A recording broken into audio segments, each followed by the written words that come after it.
ओम नमः शिवाय। आज चर्चा जिस विषय पर है वह शीर्षक है शिव जी की अष्टमूर्तियों तथा अर्ध नारी स्वरूप का सविस्तार वर्णन। यह शत रुद्र संहिता के द्वितीय अध्याय का अंश है। प्रारंभ करता हूँ।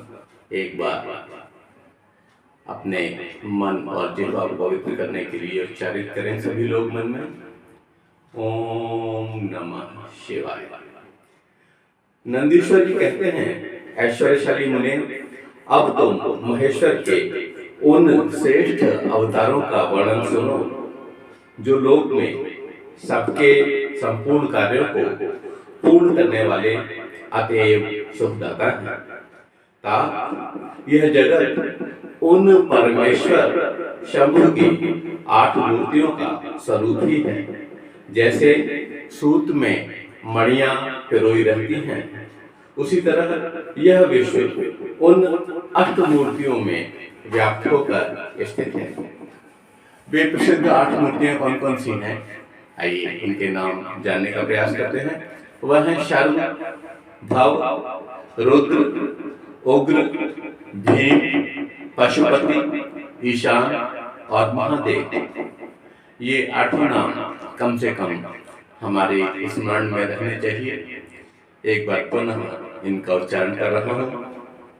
शर्व, भव, रुद्र, उग्र, भीम, पशुपति, ईशान और महादेव। शिव जी के इन सर्व आदि अष्टमूर्तियों द्वारा पृथ्वी, जल, अग्नि, वायु, आकाश, क्षेत्रज्ञ, सूर्य और चंद्रमा अधिष्ठित है। अष्टमूर्तियों के ये 8 नाम आपके समक्ष रखे। शास्त्र का ऐसा निश्चय है कि कल्याणकर्ता महेश्वर का विश्वम्भरात्मक रूप ही चराचर विश्व को धारण किए हुए हैं और इसीलिए परमात्मा शिव का सलीलात्मक रूप जो समस्त जगत को जीवन प्रदान करने वाला है, भव नाम से जाना जाता है, भव नाम से उच्चारित किया जाता है।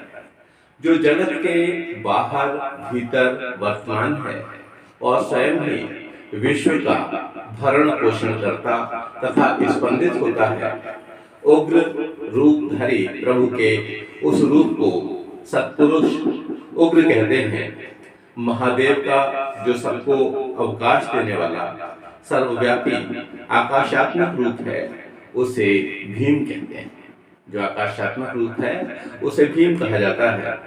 वह भूत वृंद का भेदक है, जो रूप समस्त आत्माओं का अधिष्ठान, संपूर्ण क्षेत्रों में निवास करने वाला और जीवों के भव पाश का छेदक है, उसे पशुपति का रूप समझना चाहिए। और महेश्वर का संपूर्ण जगत को प्रकाशित करने वाला जो सूर्य नामक रूप है उसे ईशान कहते हैं। बहुत ही स्पष्ट और सरल शब्दों में बताया गया है। यह शिव महिमा शिव पुराण नाम की पुस्तक जो कि गीता प्रेस गोरखपुर से लिखी गई है और इसमें बड़ा अच्छा वर्णन है इसका। वह द्यूलोक में भ्रमण करता है। अमृत में रचने वाला जो चंद्रमा संपूर्ण विश्व को आलादित करता है। शिव का वह रूप महादेव के नाम से पुकारा जाता है और यह परम प्रिय बहुत ही सरल नाम है भगवान का महादेव। आत्मा परमात्मा शिव का 8वां रूप है। यह मूर्ति अन्य मूर्तियों की व्यापिका है, इसीलिए सारा विश्व शिवमय है। जहां भी देखें, जहां तक नजर जाती है और जो कुछ विद्यमान है वह सब शिव के ही अन्य अन्य भिन्न भिन्न प्रारूप ही तो हैं और सब जगह व्याप्त है। वह परम पिता परमेश्वर शिव। जिस प्रकार वृक्ष के मूल को सींचने से उसकी शाखाएं पुष्पित हो जाती हैं, उसी तरह शिव का पूजन करने से शिव स्वरूप विश्व परिपुष्ट होता है। जैसे इस लोक में पुत्र पौत्र आदि को प्रसन्न देखकर पिता हर्षित होता है, उसी तरह विश्व को भली भांति देखकर भगवान शंकर मेरे भोले आनंदित होते हैं।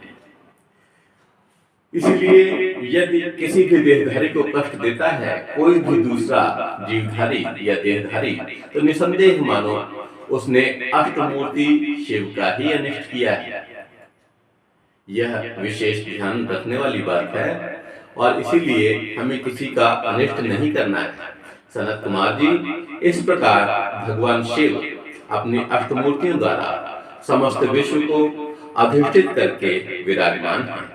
अतः तुम पूर्ण भक्ति भाव से उस परम कारण रुद्र का ही भजन करो, वह ही समस्त संकटों का निवारण करने वाले हैं और ऐसे भगवान का भजन निश्चित रूप से सतपथ पर आपको अग्रसरित करने वाला होगा। प्रिय सनत कुमार जी, अब तुम शिव जी के अनुपम अर्धनारीमय रूप का वर्णन सुनो। महाप्राज्ञ वह रूप ब्रह्मा की कामनाओं को पूर्ण करने वाला है। सृष्टि के आदि में जब सृष्टिकर्ता ब्रह्मा द्वारा रची हुई सारी प्रजाएं विस्तार को नहीं प्राप्त हुई, तब ब्रह्मा उस दुख से अत्यंत दुखी होकर चिंताकुल हो गए, शोकाकुल हो गए। और उसी समय यह आकाशवाणी हुई, ब्राह्मण अब मैथुनी सृष्टि की रचना करो। उस व्योमवाणी को सुनकर ब्रह्मा ने मैथुनी सृष्टि उत्पन्न करने का विचार किया, परंतु इससे पहले नारियों का कुल ईशान से प्रकट ही नहीं हुआ था। इसीलिए पद्मयोनि ब्रह्मा मैथुनी सृष्टि रचने में समर्थ न हो सके। तब वे यो विचार करने लगे कि शंभु की कृपा के बिना मैथुनी प्रजा उत्पन्न नहीं हो सके। तब करने को उद्यत हुए।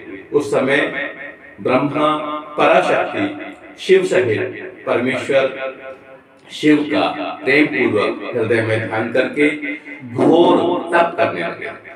तदनंतर तपो अनुष्ठान में लगे हुए ब्रह्मा के उस तीव्र तप से थोड़े ही समय में भगवान शंकर मेरे भोले मेरे शिव प्रसन्न हो गए। तब वे कष्टहारी शंकर पूर्ण सच्चिदानंद कामदा मूर्ति के रूप में प्रविष्ट होकर अर्धनारीनर के रूप में ब्रह्मा के निकट प्रकट हो गए और यहाँ से ईश्वर का अर्धनारीश्वर स्वरूप अस्तित्व में आया। उन देवाधिदेव शंकर को पराशक्ति शिवा के साथ आया हुआ देख ब्रह्मा ने दंड की भांति भूमि पर लेटकर उन्हें प्रणाम किया। फिर वे हाथ जोड़कर स्तुति करने लगे। तब विश्वकर्ता देवाधिदेव महादेव महेश्वर परम प्रसन्न होकर ब्रह्मा से मेघ की सी गंभीर वाणी में बोले। क्या कहते हैं? ईश्वर ने कहा कि महाभाग वत्स, मेरे प्यारे पुत्र पितामह, मुझे तुम्हारा सारा मनोरथ पूर्णतया ज्ञात हो गया। तुमने जो इस समय प्रजाओं की वृद्धि के लिए घोर तप किया, तुम्हारे उस तप से मैं प्रसन्न हो गया और तुम्हें तुम्हारा अभीष्ट अवश्य प्रदान करूंगा। यो स्वभाव से ही मधुर तथा परम उदार वचन कहकर भगवान शिव ने अपने शरीर के अर्ध भाग से शिवा देवी को पृथक कर दिया। तब शिव से पृथक होकर प्रकट हुई उस परमा शक्ति को देखकर ब्रह्मा विनम्र भाव से प्रणाम करके उनकी स्तुति करने लगे, उनकी प्रार्थना करने लगे। ब्रह्मा ने कहा, शिवे, सृष्टि के प्रारंभ में तुम्हारे पति देवाधिदेव परमात्मा शंभु ने मेरी सृष्टि की थी और मेरे द्वारा सारी प्रजाओं की रचना की थी। शिवे, तब मैंने देवताओं आदि समस्त प्रजाओं की मानसिक सृष्टि की, परंतु बारंबार रचना करने पर भी उनकी वृद्धि नहीं हो रही है। इस तरह से ब्रह्मा जी ने अपनी शंका उनके सामने रखी। अतः अब मैं स्त्री पुरुष के समागम से उत्पन्न होने वाली सृष्टि का निर्माण करके अपनी सारी प्रजाओं की वृद्धि करना चाहता हूँ, ऐसा बोले ब्रह्म भगवान। किंतु अभी तक तुमसे अक्षय नारी कुल का प्राकट्य नहीं हुआ है। इस कारण नारी कुल की सृष्टि करना मेरी शक्ति से बाहर है। क्योंकि सारी शक्तियों का उद्गम स्थान तुम ही हो, इसलिए मैं तुम अखिलेश्वरी परमाशक्ति से प्रार्थना करता हूँ। शिवे, मैं तुम्हारा वंदन करता हूँ, मैं तुम्हें नमस्कार करता हूँ। तुम मुझे नारी कुल की सृष्टि करने के लिए शक्ति प्रदान करो, क्योंकि शिवप्रिय, इसी को तुम चराचर जगत की उत्पत्ति का कारण समझो। वरदेश्वरी, मैं तुमसे एक और वर की याचना करता हूँ। और याचना करते हुए ब्रह्मा जी कहते हैं कि जगन्माता, कृपा करके उसे भी मुझे दीजिए, मैं तुम्हारे चरणों में नमस्कार करता हूँ। वह वर यह है, सर्वव्यापिनी जगत जननी, तुम चराचर जगत की वृद्धि के लिए अपने एक सर्वसमर्थ रूप से मेरे पुत्र दक्ष की पुत्री हो जाओ। ब्रह्मा द्वारा यूं याचना किए जाने पर परमेश्वरी देवी शिवा ने तथास्तु, ऐसा ही होगा कहकर वह शक्ति ब्रह्मा को प्रदान कर दी। अब ब्रह्मा को यह अथॉरिटी मिल गई, यह शक्ति मिल गई जो वो कामना कर रहे थे, जिसकी वह इच्छा रख रहे थे। सुतराम जगन्मयी शिव शक्ति शिवा देवी ने अपने भौहों के मध्य भाग से अपने ही समान प्रभावशाली एक शक्ति की रचना की। उस शक्ति को देखकर देव सृष्टि, जो देवों के देवता है, सभी देवताओं के देवता है भगवान शिव, उन्होंने कहा